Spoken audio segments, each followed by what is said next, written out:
Bonjour, bonsoir et bienvenue à vous. Vous écoutez Santé, une discussion sans pression, sauf si c'est de la bière. Et aujourd'hui, c'est avec Jimmy Michaud que je me suis installée au Broc Café pour une discussion matinale autour d'un café. Jimmy, si vous ne le connaissez pas, ce sont des fresques comme Icarus ou encore Opportun. Au cours de notre discussion, vous entendrez sa passion pour la peinture, ses futurs projets, mais aussi la rubrique Psychologie de comptoir, ainsi que des recommandations culturelles. Alors installez-vous, prenez un verre avec nous et bonne écoute. Santé. Santé, na zdrowie. Un truc que j'aime bien faire au début comme question, c'est pas vraiment une question du coup, c'est demander à la personne de se présenter. Mais alors, je vais d'abord te demander de te présenter Jimmy, celui qui tag sur les murs et qui fait des peintures. Ouais. Et puis après de présenter la vraie, entre guillemets, personne qui se cache derrière l'artiste. Jimmy, artiste figuratif namurois, peintre sur toile et graffeur. Parce que j'ai commencé par le graphe, mais maintenant je fais plus des toiles maintenant, donc voilà. Et la personne, je suis un gars sympa. Ça a l'air. Ouais. Non, je suis un gars sympa, je m'intéresse à pas mal de choses. Par contre, je suis passionné de peinture. En général, je suis un gars normal. Ouais. Pas trop de choses à dire. C'est déjà pas mal. Ouais. Moi, je t'ai connu via Icarus sans savoir vraiment que c'était toi à ce moment-là. Ouais. Et puis, c'est via le Squat Festival où tu as été en invité au Squat Festival, il me semble. Tu as fait une fresque aussi, un portrait. Et du coup, étant donné que j'étais déjà sur cet événement-là en tant que bénévole, c'était mon premier événement d'ailleurs, j'ai fait des recherches sur toi et c'est de là que j'ai fait le lien avec Icarus. Et puis, je t'ai recroisé au Pchit. Parce que tu y étais aussi. Parce que j'y étais aussi, ouais. Mine de rien, je fais des trucs. Mais ouais. Et ici, récemment, tu as fait le passage Warren avec Opportun, c'est ça? Ouais, c'est ça, ouais. Et Opportun, là, la petite partie portrait au aussi, tout début, ouais, où j'ai essayé un petit truc un peu différent. Mais oui, je trouve que ça avait un peu des ambiances très église comme ça. Ça fait un peu plus vitraux, Ouais, c'est le découpage, mais je voulais faire un rapport au... En fait, c'était un peu ça dans l'objectif du mur là, c'était de faire quelque chose de plus art déco. Et souvent, l'art déco, ils ont des formes qui viennent comme ça, mais c'était un peu pour rappeler l'ambiance du passage Warren, quoi. Et là, de nouveau, commande de la ville alors? De la ville, là, ouais. Et Opportun, pourquoi? Parce que c'est un gars qui est passé, un musulman qui est passé, et il a commencé à me dire qu'il pensait que c'était une pomme, alors que je crois que c'est une petite mirabelle, je lui ai fait, je sais plus si c'est une... il voyait une pomme, c'est vrai qu'on pourrait aussi une pomme. Ah oui, parce que moi je voyais une pomme aussi. Ouais, mais en fait je crois que dans l'image de base c'est une petite... c'est une mirabelle je pense. Ah, c'est un peu plus orangé, mirabelle. Ouais, c'est ça, ouais. Voilà. Et donc du coup, il est passé là, il m'a dit « Ah oui, mais tu sais, il m'a dit, tu sais pourquoi dans l'art de la connaissance, surtout dans la Bible... Oui, Adam avec... Ouais, il y a plusieurs pommes, il m'a dit, parce que il faut une pomme pour chaque jour, parce que chaque jour est une opportunité. Et il m'a dit ça, et je trouvais ça stylé. Je me suis dit, je voulais marquer opportunity en vrai, mais ça passait pas. C'était déséquilibré, il n'y avait pas assez de place. Du coup, j'ai commencé, en fait, j'avais pas tracé le truc de base, j'ai commencé au port, et puis je me suis dit, merde, ça va pas passer. Et puis j'ai vu qu'opportun ça passait, je me suis dit que ça passait. Et c'est pour cette anecdote-là, quoi. Chaque jour a son opportunité, je trouve ça un peu poétique, c'est stylé. Ouais, parce que du coup, moi j'étais là, opportun, étymologie latine, j'étais là, avec les vitraux et autres. Vraiment, je suis partie dans une théorie. Après, il y a quelque chose de religieux derrière. Mais oui, c'est vrai. Il y a un petit lien quand même, quoi. Ouais. Mais du coup, ici, opportun, au final, c'était un peu une sortie de zone de confort parce que c'est pas forcément un style. Enfin, ça restait réaliste dans le sens où t'as le portrait, t'as la statue et t'as la main avec la pomme, donc ça reste quelque chose de relativement réaliste, mais il y a quand même eu un. Mais en fait, quand je touche à quelque chose de plus graphique, donc au graffiti ou quelque chose que je vais faire en rue, je vais d'office moins essayer de chercher quelque chose d'expressif ou de plus noir ou tout ça. Je vais essayer de trouver quelque chose de plus concret et de plus commercial qui peut plaire au plus grand nombre. Bien que je trouve dans la main qui tombe, on a quand même sur quelque chose je veux dire, solennel, je sais pas si on peut dire ça. Ça j'aime bien, c'est petit mais ça paraît grand, enfin il y a juste 2-3 taches de couleur, mais le reste est quand même fort sobre. Au final, la main elle est des couleurs normales, et ça j'aime bien, donc c'est un compromis encore, les deux. J'ai pas commencé à essayer pour ça, j'ai pas commencé à essayer de chercher à découper, à la changer. Donc voilà, je suis assez simple. Mais j'aime bien aussi quand on se oui, finalement. Psychologie de comptoir, c'est la rubrique que je propose à mes invités. Les règles sont simples, répondre à mes questions de psychologie de comptoir par une référence culturelle. C'est psychologie de comptoir. Du coup, je vais te poser des questions à 2 balles, vraiment psychologie de comptoir. Et l'idée, c'est que tu me répondes avec une référence culturelle de ton choix. Donc ça peut être une musique, ça peut être un film, ça peut être une réplique, ça peut être juste une phrase d'un rap, ça peut être une peinture ou quoi que ce soit. Tu as le temps de réfléchir pour me donner une réponse, no stress. Et alors, l'idée comme ça, c'est d'une part d'avoir un petit peu ta vision des choses, mais à travers l'art, et potentiellement inspirer ou faire partager des choses que les gens ne connaissent moins à travers ces questions-là. Est-ce que tu es prêt ? Je suis prêt. Pas trop stressé ? Bon, ça va. Première question, j'ai vraiment été chercher très très loin. Quel est le sens de la vie pour toi ?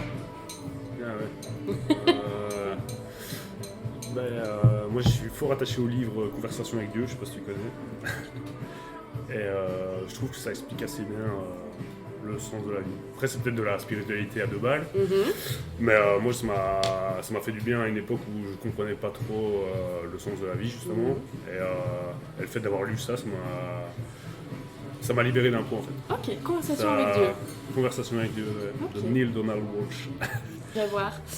Si tu avais un rêve du moment. Arrêter de travailler, faire que de la peinture, faire que mon projet de marque, ou essayer de développer au maximum ce à quoi je dois développer, ce dont je dois développer. donc ça quoi. Travail graphique, mon travail de peintre. Là j'ai pensé à Into the Wild, mais alors malheureusement ça se finit pas très bien, ouais. J'espère que ça se finisse mieux. Exact. Mais c'est vrai qu'il y a mais dans l'idée c'est ça, c'est lâcher tout, bien que ça fait longtemps que j'ai plus vu de film, mais lâcher tout et partir à faire ce qu'on veut réellement. Ça ce serait un peu l'idée de base, mais il n'y a rien à faire, on reste toujours accroché à une certaine sécurité, au fait que voilà, un travail, ça paye les factures, ça paye à manger, donc il le faut, mais dans l'idée ce serait tout lâcher et se dire maintenant je fais plus que, je me fais confiance et je sais très bien que je vais pouvoir vivre seulement de ça quoi. Mais, avec le happy ending. Avec le happy ending, ouais, exact. Il faut les coronesses quand même pour le faire. Donc, mais dans l'idée, ce que j'aimerais bien, qu'une fois que je serai posé avec ma copine, là, j'aimerais bien vraiment diminuer encore mon temps de travail et essayer vraiment de plus lancer ça et de me lancer à fond là-dedans. Mais... Te considères-tu heureux ? Oui. C'est déjà pas mal. Ouais, maintenant pour la référence culturelle... Ouais, je suis heureux, ouais. J'ai toujours été un gars heureux. Enfin, j'essaye en tout cas. Quand je vais moins bien, je relativise beaucoup. Et ça permet de passer au-dessus. Et puis j'ai un idéal. Il faudrait que je trouve un truc avec un idéal pour ça peut-être. Comment ça t'as un idéal pendant que tu réfléchis? J'ai un idéal via ce que je fais. Je veux toujours faire mieux. Donc c'est la transcendance. Ça te pousse, quoi. Ouais, c'est toujours essayer de faire mieux, de découvrir quelque chose d'autre. Donc en gros, le voyage n'est jamais fini, quoi. Donc c'est ça qui est lié en fait. Parce que tu peux toujours faire autre chose, bouger. Et donc c'est jamais fini. C'est ça qui rend. Tu peux donner un artiste. On va faire le connaisseur. Non, parce que j'ai revu il y a pas longtemps les tableaux de Friedrich. Et, je sais pas si tu vois le tableau de Friedrich. C'est un romantique allemand des années.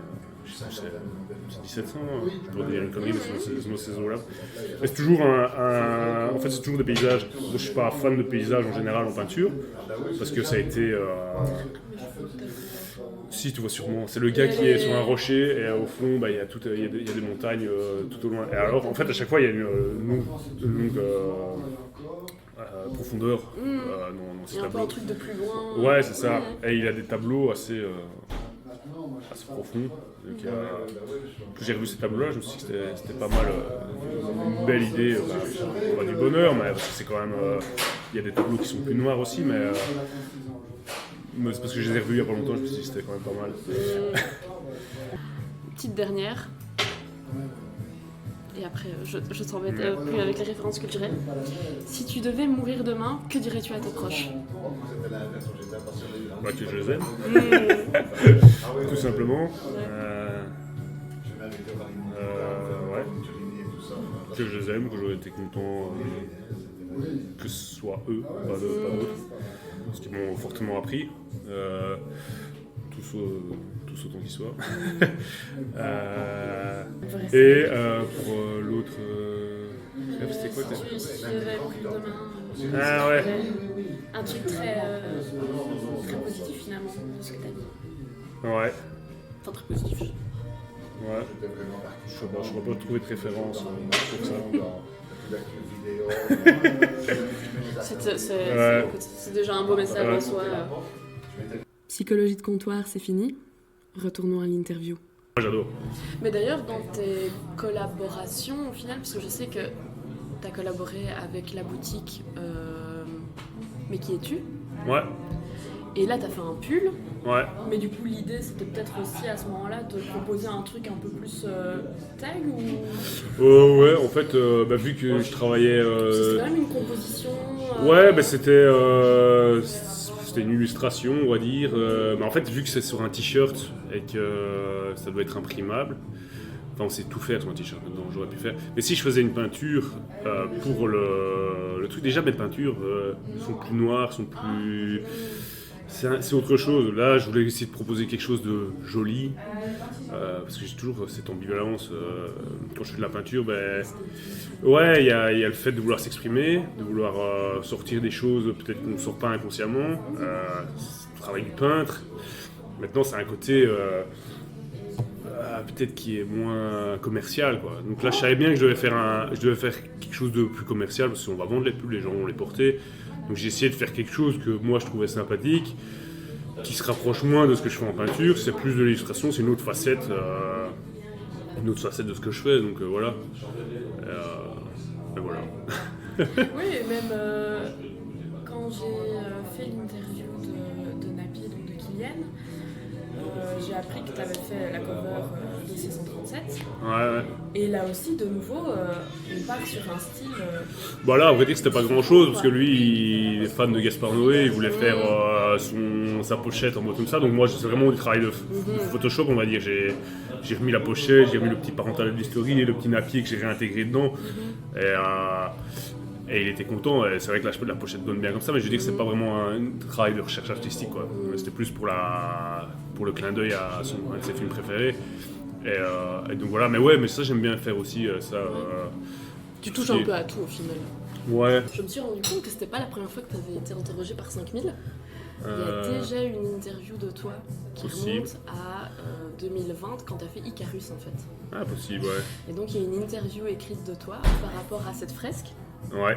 Et dans cette interview, tu parles notamment du fait que tu espères que cette fresque te pousse un petit peu et te donne une certaine notoriété. Et il y avait notamment un projet de professeur, tu parlais de ça. Ouais. J'aimerais toujours bien être prof, ouais. Ouais, c'est tout. Ouais. Être prof, pouvoir passer le savoir que j'ai, ça peut être sympa.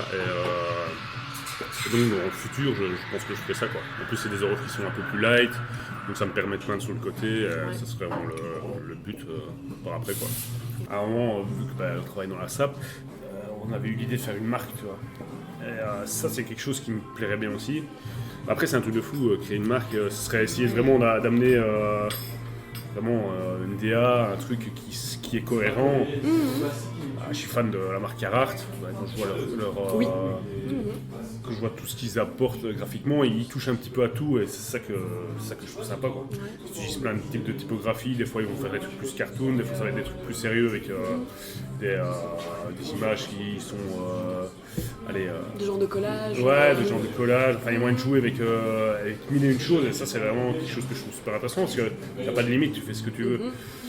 Donc, et tu touches un petit peu à autre chose que faire de la peinture, juste pour faire de la peinture. La peinture c'est bien pour s'exprimer, pour essayer de développer quelque chose aussi, mais voilà. Je fais le pont avec ta future marque. Ça c'est un truc que tu aimerais bien faire attention aussi en fait c'est un truc pour lequel j'ai même pas encore commencé parce que ça m'énerve qu'on consomme trop de vêtements. Je sais bien que ça pollue énormément, c'est un des secteurs qui pollue le plus, je crois que c'est le 4e secteur qui pollue le plus au monde, je crois. Donc c'est ce pourquoi j'ai pas encore commencé, je crois. Parce que sinon, s'il n'y avait pas ce facteur-là, je crois que j'aurais déjà commencé, je me serais déjà lancé parce que je trouve ça trop stylé. Mais après, je me dis, je me rends compte, au magasin, on a des tonnes de vêtements qui arrivent tout le temps. Et moi aussi, en tant que consommateur, j'ai acheté beaucoup de vêtements parce que j'aime bien les vêtements. Et j'essaie de. Maintenant, je fais un pari avec un pote. Je vais arrêter je le dis, ça. T'es obligé de le faire. Mais ouais, moi, je suis en train de le respecter, mais j'ai dit que j'arrêtais d'en acheter pendant 5 ans. Ah oui. Ouais. Ben après j'ai des vêtements, donc pourquoi devoir en acheter. Tu t'autorises quand même la seconde main ou même pas Non, même pas. Non. Parce qu'au final, c'est pareil, il y a des gens qui achètent des choses sur Vinted, qui les achètent en vrai, et puis ils savent très bien qu'ils vont les vendre sur Vinted. Donc je veux dire, au final, ils font partie aussi du système parce que ils se permettent d'acheter plus parce qu'ils vont remettre sur Vinted. Ils se disent ah mais c'est pas grave, ça part sur Vinted. Alors t'as l'esprit lavé de toute culpabilité, mais non, t'as remis quand même un vêtement alors que t'en avais pas besoin, tu vois. Et c'est vrai que concrètement, je mets tout le temps les mêmes vêtements en plus, donc je me dis ça sert à quoi d'en avoir 36 000 quoi. Même si c'est gay, hein, j'aime bien, t'as un nouveau outfit, t'es content, tu te sens bien, mais faire attention. Non, essayer quoi. Donc oui, si ma marque, parce que ce serait notre marque, parce que ce serait sûrement avec mon meilleur ami là, mon patron, si on faisait ça, on essaierait de faire ça carré quoi. On essaierait de faire ça au Portugal, dans des conditions de travail qui sont correctes, avec du bon tissu, quelque chose qui tient. C'est pour ça que j'aime bien la marque Carhartt aussi, parce que c'est des vêtements qui tiennent en général. C'est pas un truc que t'achètes puis il va péter après 2 lavages. Donc essayer de faire quelque chose de correct, forcément quoi. Oui, parce que de plus en plus, c'est des marques comme ça où il y a vraiment un soin derrière et tout, et je pense que ça te plaît de plus en plus aussi pour ces raisons-là. Ah ouais, clairement. Je crois que les gens achètent, sont de plus en plus sensibilisés à ça, et donc ils font attention. Et puis même, je trouve ça mieux, quoi. Tu mets le prix pour quelque chose, mais au moins t'en es content, tu le portes souvent. Voilà, faut changer sa manière de consommer. C'est l'idéal, ouais. C'est clair. Et t'as parlé de ta future marque, qui je l'espère sortira un jour. T'as parlé de ce projet Rue de Fer qui devrait arriver. Ouais, peut-être un jour aussi. Un jour aussi. Et t'as d'autres projets ici qui arrivent J'ai un mur au Nana peut-être. Nana, je sais pas si tu vois. Oui, ok. Ouais. J'ai fait les projets, j'ai envoyé, mais il faut voir si ça va être accepté, si ça va être fait. C'est vrai qu'ils ont. Mais il y a des toiles là. Quasi tout le temps, des toiles. Il y a des toiles à moi là. Ah oui, ok. C'est des toiles à moi qui sont exposées là. Et c'est Demis qui a fait Demis et Enoff qui ont fait le bas, qui ont peint les murs en bas. Et donc moi, normalement, j'aurai un mur au-dessus. Trop bien. Et à l'UNIF de Namur, on m'a proposé aussi de faire un mur. Sur la biologie, pour le truc de biologie. J'ai déjà fait, pareil, j'ai pas eu la réponse. Et un mur d'école à Salzine aussi. Ouais, donc mine de rien. Ouais, là j'ai quelques projets quand même qui sont en cours. Si tu avais un ou une artiste à recommander dans le Namurois ou ailleurs, qui pour toi mériterait d'avoir un petit peu plus de crédit, qui ce serait qui mériterait d'avoir plus de crédit dans le Namurois. Ou pas Namurois, mais... M'amène Napier. Non, mais je crois qu'il va faire son truc. Niveau rap, franchement, on est bien lotis pour le moment. Donc ça c'est cool, parce qu'ils ont franchement une très bonne team. J'étais assez fier qu'ils soient namurois, parce que franchement, c'est propre ce qu'ils font. Après voilà, je crois qu'il y a tellement de rap maintenant que forcément ça aide. On sent que c'est pro directement, quoi. Mais quand on voit le taf d'Atan, faut se dire la street mixtape, super lourde. Kylian qui rappe super bien, Posca aussi, je trouve qu'il rappe super bien.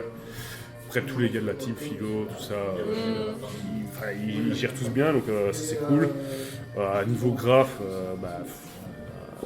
en vrai, t'as tous mes potes, mais c'est un peu un petit réseau comme ça. Ouais, c'est un petit réseau de. Après, moi je travaille plus souvent avec eux. Eux, ils payent beaucoup plus que moi. Ils sont toujours présents au Square, là, à l'ancienne gare des bus. Ils payent tout le temps là. Il y a Mac, Loomis, il y a Vato, Demis, enfin il y en a blindé, Day One. Et eux vont souvent en pain, donc big up à eux parce qu'ils font vivre le graffiti namurois. Ça c'est cool. Donc ça fait plaisir, je pense aux petits jeunes le petit jeune que moi j'aurais été, qui aurait été émerveillé de voir tout le temps des nouveaux graphes qui viennent. Donc ça c'est cool. Il y a Benito aussi qui est très chaud. Namurois, je sais pas, après voilà. Santé, c'est fini.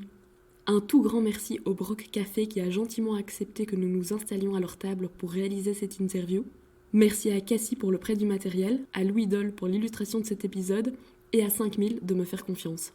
Merci à vous d'avoir écouté cette interview jusqu'au bout et un merci tout particulier à mon invité Jimmy pour son temps. Si vous souhaitez suivre ses aventures, vous trouverez les liens de ses réseaux sociaux en description ainsi que celui des différentes personnes citées. Vous pouvez également retrouver ses fresques dans les rues de Namur, les lieux précis sont indiqués dans l'article, et ses toiles au Nana Bar. C'était Santé.